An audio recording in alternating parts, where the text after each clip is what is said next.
Une façade mythique, bien connue des habitants et des touristes. En Afrique du Sud, le Mount Nelson est l'un des hôtels les plus prestigieux.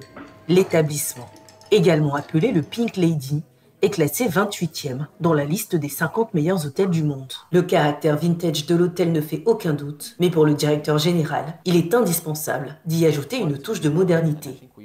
Nous voulons être toujours d'actualité. Et je pense que nous le sommes effectivement, sans être trop moderne pour autant. Nous apportons une touche de style à travers les uniformes du personnel en les rendant plus originaux. Par exemple, les membres de la conciergerie portent un blazer ou une veste rose. D'autres membres auront une veste bleue avec un carré de poche rose. Il s'agit juste d'une petite touche d'excentricité qui rend les choses plus intéressantes. La cuisine fait partie des éléments clés de l'établissement, qui a contribué à son succès. Outre les plats salés classiques, les scones et les gâteaux, une sélection de petits fours constitue un élément essentiel du tea time de l'après-midi, devenu au fil des ans un rendez-vous incontournable. Nous avons donc ici une tarte aux noisettes et au café que l'équipe adore. Le macaron à la framboise et à la rose est proposé sous forme d'un petit bonhomme. Il a l'air tout petit, mais c'est une combinaison de saveurs fortes.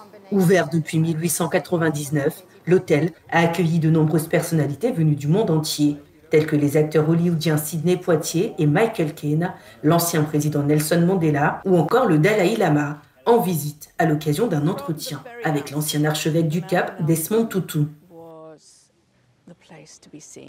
Dès le début, le Mount Nelson était l'endroit où il fallait être vu.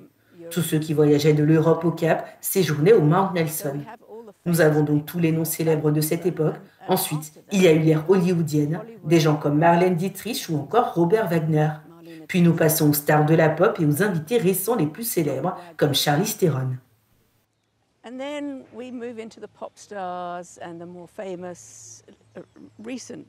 Après 125 ans, le succès du Pink Lady continue de grandir, bien au-delà des frontières sud-africaines.